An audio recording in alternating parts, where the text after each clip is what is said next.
हरा भरा और सुखी जंगल अब एक अजीब सी बेचैनी से भर गया था। पक्षियों को अभी अंदाजा नहीं था कि उनके घरों की शांति पर कौन सी आफत आने वाली है। अचानक जमीन हिलती है। दूर से एक लंबी पंक्ति में हजारों चींटियां आ रही थीं। उनके आगे आगे चल रहे थे रानी चींटी और राजा चिटा। अब ये जंगल हमारा होगा। जितने भी पक्षी हैं, सबको उनके घरों से निकाल दो।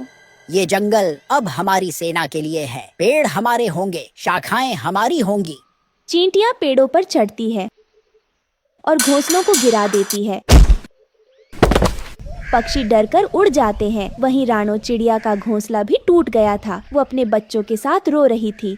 मेरा घर, मेरा छोटा सा घोंसला जिसे मैंने तिनका तिनका जोड़कर बनाया था, वो अब मिट्टी में मिल गया। मैंने हर कांटे से लड़कर, हर तूफान से बचाकर इसे सजाया था। इन मासूम बच्चों को अब कहाँ लेकर जाऊं? ना कोई शाख बची, ना कोई ठिकाना। बारिश आने वाली है, ठंडी हवाएं चल रही हैं। क्या मैं इन्हें खुले आसमान के नीचे छोड़ दूं? नहीं नहीं, मैं माँ हूँ। मैं कुछ न कुछ जरूर करूँगी। चाहे जैसे भी हो, मैं अपने बच्चों के लिए फिर से एक आसरा बनाऊंगी। माँ, हम अब कहाँ सोएंगे? क्या अब हमें भूखा रहना पड़ेगा? नहीं मेरे लाल, नहीं। तुम्हारी माँ हार मानने वालों में से नहीं है। ये शाखाएं भले टूट गई हों, लेकिन मेरा हौसला अब भी जिंदा है। हमने कितने मौसम देखे हैं, गर्मी, सर्दी, आंधी, पर आज जो हुआ वो सबसे बुरा था। वहीं दूसरे पेड़ के पास एक मैना भी अपने टूटे घोंसले के पास बैठी रो रही थी। मेरे अंडे टूट गए। चींटियों ने कुछ नहीं छोड़ा, ना डाल ना पत्ता। मेरे बच्चे अब इस दुनिया में कभी नहीं आएंगे। एक बुजुर्ग कबूतर अपनी घायल पत्नी को संभालते हुए बोलता है। हमने तो हमेशा दूसरों को दाना खिलाया, कभी किसी का बुरा नहीं किया। फिर हमारे साथ ही ऐसा क्यों हुआ? तभी वहाँ गरुड़ आता है और गुस्से में बोलता है। काफी हो गया। अब हम कोई कमजोर नहीं हैं। हम आकाश के राजा हैं। आज मैं इन चींटियों को दिखा दूंगा कि ये जंगल किसका है। भीड़ चौंकती है, कुछ पक्षी डरते हैं। गरुड़ उड़ता है और सीधे चींटी सेना पर हमला करता है। चींटियां पहले डरती हैं, लेकिन फिर एकजुट होकर जवाबी हमला करती हैं। एक विशालकाय लाल चींटी गरुड़ की आंख पर वार करती है। बाकी चींटियां उसके पंखों को काटना शुरू कर देती हैं। गरुड़ भाई, नहीं, वापस आ जाइए, वो बहुत खतरनाक है।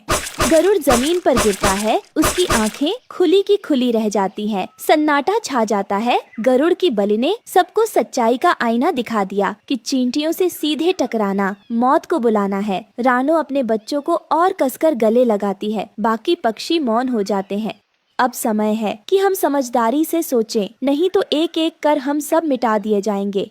फिर सभी पक्षी एक सभा बुलाते हैं और सरपंच चील भी आते हैं और सभी की समस्या को सुनते हैं।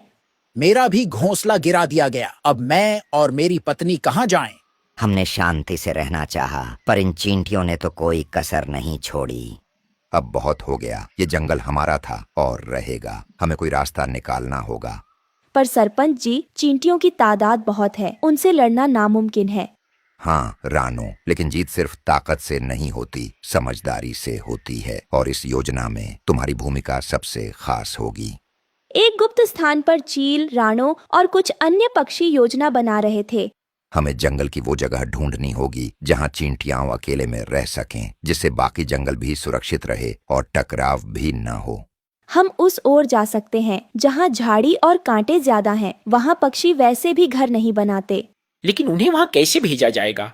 उन्हें दिखाना होगा कि वहाँ रहना उनके लिए कितना बेहतर है। ये आसान नहीं होगा, लेकिन हम कोशिश करेंगे, क्योंकि अब बस यही एक रास्ता है हमारे पास, इस जंगल को उन चींटियों के आतंक से बचाने का। थोड़ी देर बाद झाड़ी वाला कोने पर पक्षी वहाँ पेड़ सजाते हैं, पानी की व्यवस्था करते हैं। रानो चिड़िया और बाकी पक्षियों ने दिन रात मेहनत की। उस वीरान हिस्से को चींटियों के लिए रहने लायक बनाते हैं। अगर ये सफल हो गया तो हमारा जंगल फिर से शांत हो जाएगा।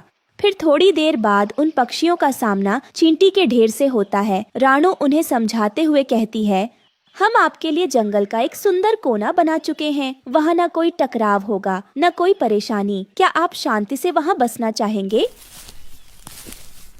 हमें शांति चाहिए और वह जगह भी उपयुक्त लगती है। हम वहाँ चले जाएंगे। लेकिन ध्यान रखना, अब अगर कोई पक्षी हमारी सीमा में आया तो युद्ध निश्चित है। और अगर कोई चींटी पक्षियों के घरों में घुसी तो जवाब भी मिलेगा। हम सब अब एक समझौते के तहत रहेंगे। राजा चिट्टा और रानी चींटी उनका प्रस्ताव स्वीकार कर लेते हैं।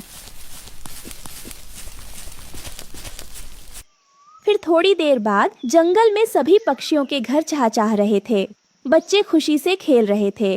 रानो, चिड़िया की सूझबूझ और पक्षियों की एकता ने जंगल को तबाही से बचा लिया। चींटियां अपने नए महल में खुशी खुशी रहने लगीं। कभी कभी लड़ाई से बड़ी चीज होती है समझदारी और साथ। हमने हार नहीं मानी, हमने रास्ता ढूंढा।